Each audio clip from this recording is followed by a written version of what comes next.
কাল পর্যন্ত সিজেপি নেতা অভিজিৎ দীপকে সোশ্যাল মিডিয়ার দাপটে এমন ভাব দেখাচ্ছিল যেন দেশের আইন কানুন প্রশাসন সবকিছুর ওপরেই সে বসে আছে, কিন্তু আজ পুরো ছবিটা উল্টে গেছে।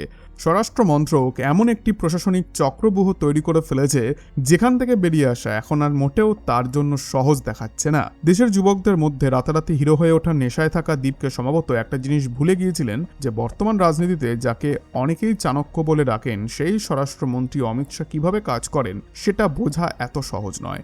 ধর্মেন্দ্র প্রধানের পদত্যাগ চাওয়া এক জিনিস ছিল, কিন্তু সরাসরি স্বরাষ্ট্র মন্ত্রককেই চ্যালেঞ্জ করে বসা, ওখানেই দীপকে এমন একটা ভুল করলেন যেটাকে সোজা বাংলায় বলা যায় নিজে গিয়ে সিংহের গুহায় হাত ঢোকানো। আর এখন অমিত শাহ দেখিয়ে দিয়েছেন সরকার যখন সত্যি সত্যি মাঠে নামে তখন শুধু কথার লড়াই হয় না, কোনো রুলসের খেলাও হয় না, আর আইনের ফাঁসটা ধীরে ধীরে শক্ত হতে থাকে। স্বরাষ্ট্র মন্ত্রক এখন সিজেপির বড় বড় কনফারেন্স, ডিজিটাল ক্যাম্পেইন, র্যালি সবকিছুর পেছনে খরচ হওয়া এক একটা টাকার হিসাব বের করতে শুরু করেছে। প্রিলিমিনারি অডিটে সম্পত্তি আর ফিনান্সিয়াল ট্রানজাকশন নিয়ে এমন কিছু ডেটা উঠে এসেছে যেগুলি দেখে সংগঠনের কোর কমিটির রাতের ঘুম উড়ে যাওয়াটাই স্বাভাবিক। ফিনান্সিয়াল ইনভেস্টিগেশন আর আনক্লিয়ার্ড অ্যাসেট সংক্রান্ত রিপোর্ট সামনে আসতেই সিজেপির গোটা লিডারশিপের মধ্যে হুলস্থুল পড়ে যায়। কাল পর্যন্ত যারা ভাবছিল ফ্লাইট ধরবে আর বিদেশে চোরের মতো পালিয়ে যাবে, তাদের জন্য এখন শুরু হয়েছে লিগাল এবং অ্যাডমিনিস্ট্রেটিভ ঘেরাবন্দির আসল চ্যাপ্টার। এখন প্রশ্ন হলো, স্বরাষ্ট্র মন্ত্রকের এই ইনভেস্টিগেশনের সম্পত্তি নিয়ে ঠিক কি কি তথ্য উঠে এসেছে?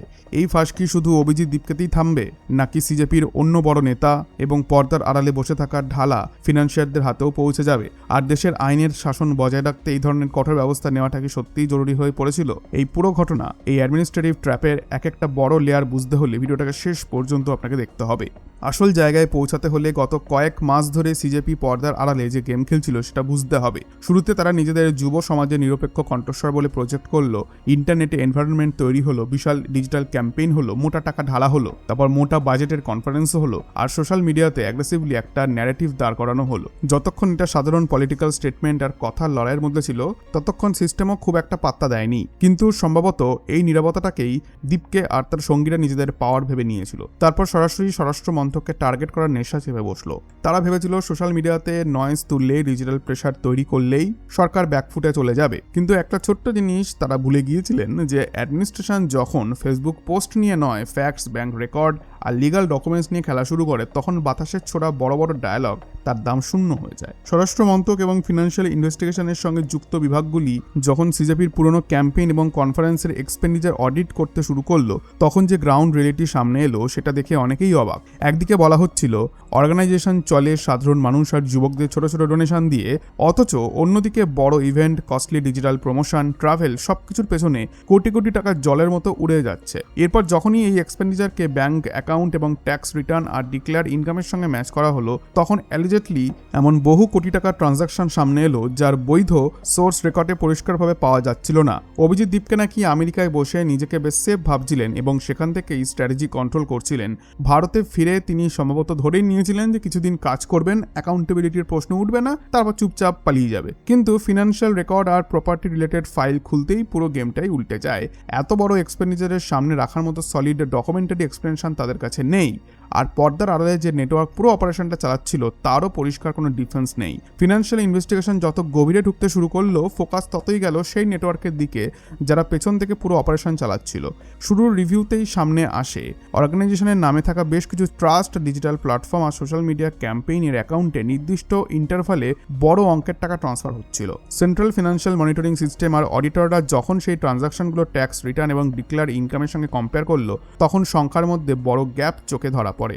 লিগাল এক্সপার্টদের মতে কোনো পাবলিক ক্যাম্পেইন চালাতে যে ফিনান্সিয়াল সাপোর্ট আসে এবং যে অ্যাসেটস তৈরি হয় তার প্রপার ডিসক্লোজার থাকা বাধ্যতামূলক, কিন্তু এখানে প্রবলেম হলো ডিক্লেয়ার্ড ইনকাম আর গ্রাউন্ড লেভেল এক্সপেন্ডিচার দুটোর মধ্যে পরিষ্কার ম্যাচ পাওয়া যাচ্ছিল না। আর এটা আরও সিরিয়াস হয় যখন ইনভেস্টিগেশন বিদেশ সফর এবং বাইরে থেকে আসা রিসোর্সের দিকে পৌঁছে যায়। অভিজিৎ দীপকে যখন ফের বিদেশ যাওয়ার প্রস্তুতি নিচ্ছিলেন, তখন অ্যাডমিনিস্ট্রেটিভ প্রোটোকল অনুযায়ী তার নামে অ্যালার্ট জারি হয়ে গিয়েছিল। ইমিগ্রেশন কাউন্টারে তাকে আটকে দেওয়া হয়। সংশ্লিষ্ট ডিপার্টমেন্ট থেকে পরিষ্কার নির্দেশ আসে ফিনান্সিয়াল ম্যাটার এবং প্রপার্টি রিভিউ পুরো শেষ না হওয়া পর্যন্ত তার দেশে উপস্থিত থাকা জরুরি। এই একটা পদক্ষেপই দেখিয়ে দিল এজেন্সি সোশ্যাল মিডিয়ায় হইচই বা পলিটিক্যাল প্রেশার দেখে পথ পাল্টাচ্ছে না, তারা অন্তত এই পর্যায়ে রুলস এবং ডকুমেন্টারি এভিডেন্স ধরেই এগোচ্ছে। আর বন্ধুরা, এটা কিন্তু লিগাল এবং অ্যাডমিনিস্ট্রেটিভ ইনভেস্টিগেশনের শুধু একটা শুরু।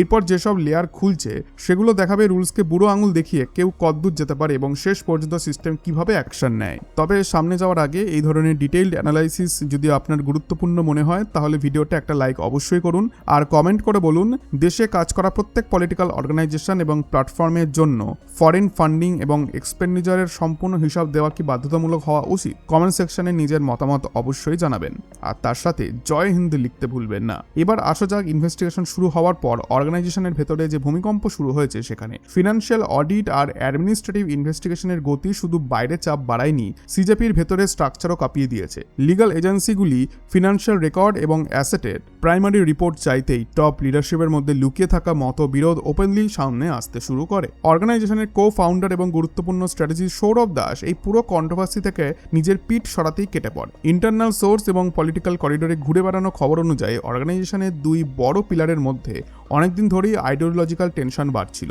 একটা গ্রুপের মত ছিল অর্গানাইজেশনকে institutional rule, transparent financial structure আর দেশের লয়ের মধ্যে থেকেই নিজের কথা বলা উচিত। অন্যদিকে অভিজিৎ দীপকের স্টাইল ছিল অনেক বেশি অ্যাগ্রেসিভ এবং পার্সোনাল কনফ্রন্টেশনের ভরা, আর রুলসকে পাত্তা না দেওয়ার অ্যাটিটিউড ছিল তার মধ্যে স্পষ্ট। যখন সেন্ট্রাল এজেন্সিস ফান্ডিং, এক্সপেন্ডিচার আর প্রপার্টির অসংখ্য ডেটা নিয়ে প্রশ্ন তুলতে শুরু করলো, তখন সৌরভ দাস এবং তার ঘনিষ্ঠরাও বুঝে গেলেন যে ব্যাপারটা আর টিভি ডিবেট বা সোশ্যাল মিডিয়া স্টেটমেন্টের স্টেজে নেই, এটা সিরিয়াস লিগাল অ্যাকাউন্টেবিলিটি টেরিটরিতে ঢুকে গেছে। আর সেই কারণেই তারা পাবলিকলি এই লাইন থেকে ডিস্টেন্স তৈরি করতে শুরু করছে আর পালাতে শুরু করছে। এর ফল সিজেপির ভেতরে কার্যত দুটি ভাগ তৈরি হয়ে গেছে।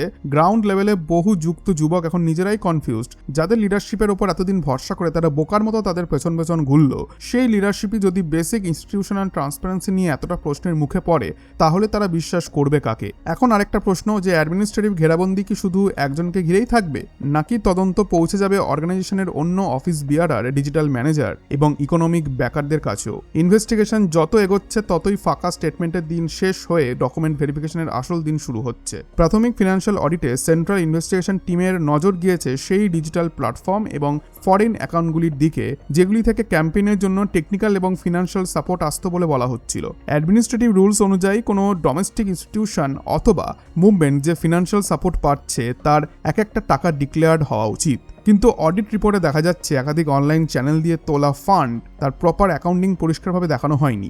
এই জায়গায় স্বরাষ্ট্র মন্ত্রকের পজিশন খুবই ক্লিয়ার ছিল, গণতন্ত্রে ডিসেন্ট থাকবে, পলিটিক্যাল ওপিনিয়নও থাকবে, সরকারের বিরুদ্ধে কথা বলার পূর্ণ ফ্রিডমও রয়েছে অবশ্যই, কিন্তু সেই স্বাধীনতার আড়ালে ফিনান্সিয়াল ইরেগুলারিটি, আনক্লিয়ার্ড প্রপার্টি অথবা ফরেন রিসোর্সের মিসইউজ ঢেকে রাখা যাবে না। অমিত শাহর অ্যাডমিনিস্ট্রেটিভ স্টাইলকে ঘিরে যে ইমেজ তৈরি হয়েছে তার মূল কথাই হলো আইনের শাসন এবং ইনস্টিটিউশনাল ইন্টিগ্রিটি সবার ওপরে। এখান থেকে একটা মেসেজ অন্তত পরিষ্কার, সোশ্যাল মিডিয়াতে নয়েজ তৈরি করে বা অ্যাগ্রেসিভ ক্যাম্পেইন চালিয়ে বা হঠাৎ করেই নিজেকে খুব পপুলার বানিয়ে দিয়ে ফলোয়ার কাউন্ট বাড়ালেই লিগাল স্কুটিনি থেকে পালিয়ে যাওয়া যায় না। অ্যাডমিনিস্ট্রেটিভ সোর্স অনুযায়ী ফিনান্সিয়াল অডিট শুধু পার্সোনাল অ্যাকাউন্টে সীমাবদ্ধ নেই।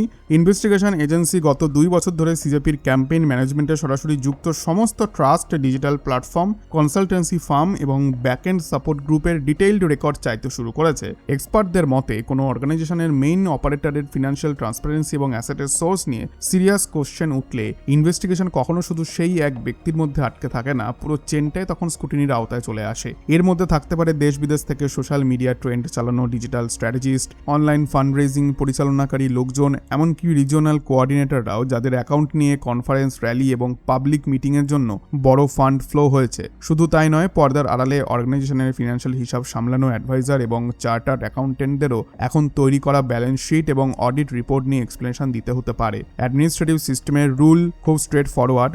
ফিনান্সিয়াল ইরেগুলারিটি বা ফরেন কন্ট্রিবিউশন রুল ভাঙার ইনভেস্টিগেশন শুরু হলে অর্গানাইজেশনের সঙ্গে যুক্ত মেজর অফিস বিয়ারাররা আমি জানি না বলে সাইড হয়ে যেতে পারেন না। এই কারণেই অভিজিৎ দীপকে ট্রাভেল রেস্ট্রিকশন এবং অ্যাকাউন্ট রিভিউয়ের খবর সামনে আসার পরই অর্গানাইজেশনের অন্য বেশ কিছু অফিসিয়ালসরা হয় পাবলিক স্টেটমেন্ট দেওয়া কমিয়ে দিয়েছেন, নয়তো লিগাল অ্যাডভাইজারের সঙ্গে বসে নিজের পেপার ঠিকঠাক করতে শুরু করেছেন। মানে সোশ্যাল মিডিয়ায় বিপ্লব করাটা খুব ইজি, কিন্তু অডিট টেবিলের সামনে বসে পেপার ওয়ার্ক এক্সপ্লেন করাটা একটা অন্য গেম। এই পুরো ঘটনা কন্টেম্পোরারি পলিটিক্স এবং ইনস্টিটিউশনাল স্ট্রাকচারের সামনে একটা বেসিক কিন্তু বড় প্রশ্ন তুলে দিয়েছে। এটা শুধু একজন ব্যক্তি, একটা অর্গানাইজেশন বা কয়েকটা স্টেটমেন্টের গল্প নয়। আসল পরীক্ষা হচ্ছে যে আধুনিক ডেমোক্রেসিতে রুল আর ফিনান্সিয়াল ইন্টিগ্রিটির ভ্যালু কতটা। গত কয়েক বছরে নতুন নতুন অর্গানাইজেশন এবং ডিজিটাল প্ল্যাটফর্মের উত্থান ট্র্যাডিশনাল পলিটিক্সের স্টাইলটাই বদলে দিয়েছে। সোশ্যাল মিডিয়া দিয়ে এক রাতের মধ্যে লাখ লাখ মানুষের কাছে পৌঁছানো যায়, খুব সহজেই একটা ফেক ন্যারেটিভ ছড়ানো যায়, কিন্তু ডিজিটাল পাওয়ারের সঙ্গে রেসপন্সিবিলিটিটাও রয়েছে। তুমি মানুষকে যে প্রমিস করেছো সেটা কি তুমি ডেলিভার করতে পারছো? পারছো,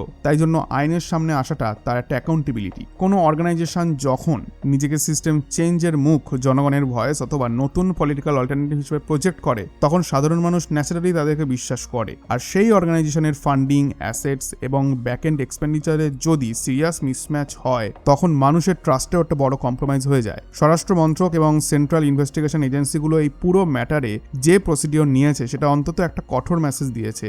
প্ল্যাটফর্ম যত পাওয়ারফুল হোক, ফলোয়ার যত থাকুক, সোশ্যাল মিডিয়াতে যত নয়েজ থাকুক, কনস্টিটিউশন আর লয়ের রুলের ওপর কেউ নয়। অমিত শাহের অ্যাডমিনিস্ট্রেটিভ স্ট্র্যাটেজির একটা ফিচার দীর্ঘদিন ধরেই চোখে পড়ে সেন্সিটিভ ইস্যুতে আগে থেকেই চিৎকার চেঁচামেচি না করে সিস্টেমকে আগে ফ্যাক্টস, এভিডেন্স আর লিগাল ডকুমেন্টসের ভিত্তিতে কাজ করতে দেওয়া। এই কোয়াইট কিন্তু মেথডিক্যাল অ্যাপ্রোচটাই এখন তাদের আনকমফোর্টেবল করে দিয়েছে, যারা ভেবেছিল সোশ্যাল মিডিয়াতে ভুলভাল বকে বা একটু প্রেশার দেখিয়েই অ্যাডমিনিস্ট্রেশন পিছিয়ে যাবে। আগামী কয়েক সপ্তাহ শুধু সিজিপির ফিউচারের জন্য নয়, ভারতে উঠে আসা এই ধরনের নতুন ডিজিটাল এবং পলিটিক্যাল প্ল্যাটফর্মগুলির জন্য নাইটমেয়ার হতে পারে। আইনের সহজ প্রিন্সিপাল হচ্ছে যে সিটিজেন হোক বা ইনস্টিটিউশন, নিজের ফিনান্সিয়াল ক্লিনলিনেস দেখাতে হলে ডকুমেন্টারি এভিডেন্স লাগবেই। এই পুরো ঘটনায় আরও একটা মেসেজ উঠে এসেছে, আধুনিক ভারতের ইনস্টিটিউশনাল স্ট্রাকচার এতটা হালকা নয় যে অর্গানাইজড প্রেশার বা বাইরের চাপ দেখলেই কাঁপতে শুরু করবে। সেন্ট্রাল লিডারশিপ এবং স্বরাষ্ট্র মন্ত্রকের পলিসি পরিষ্কার করে দিয়েছে, ন্যাশনাল সোভেরেনিটি, ইন্টারনাল সিকিউরিটি এবং ফিনান্সিয়াল ইন্টিগ্রিটির সঙ্গে যুক্ত বিষয়গুলিতে লিগাল প্রসেস ফলো করা হবে। এখন দেখার বিষয় ইনভেস্টিগেশনের হাত অর্গানাইজেশনের অন্য বড় মুখ এবং পর্দার আড়ালে থাকা ফিনান্সিয়াল অ্যাডভাইজারদের কাছে কতদূর পৌঁছায়, আর লিডারশিপ নিজেদের বিরুদ্ধে ওঠা প্রশ্নের সামনে কোনো পরিষ্কার, ফ্যাকচুয়াল এবং ডকুমেন্টারি অ্যান্সার দিতে পারে কিনা। সিজেপিকে ঘিরে এই গোটা এপিসোড, ফিনান্সিয়াল ইনভেস্টিগেশন এবং অমিত শাহের এই কঠোর অ্যাডমিনিস্ট্রেটিভ অ্যাপ্রোচকে আপনারা কিভাবে দেখছেন? দেশে কাজ করা প্রত্যেক অর্গানাইজেশন এবং পলিটিক্যাল প্ল্যাটফর্মের জন্য কমপ্লিট ফিনান্সিয়াল ট্রান্সপারেন্সি এবং লিগাল অ্যাকাউন্টেবিলিটি কি বাধ্যতামূলক হওয়া উচিত? কমেন্ট সেকশনে নিজের মতামত লিখুন, সঙ্গে জয় হিন্দ অবশ্যই লিখবেন। ধন্যবাদ।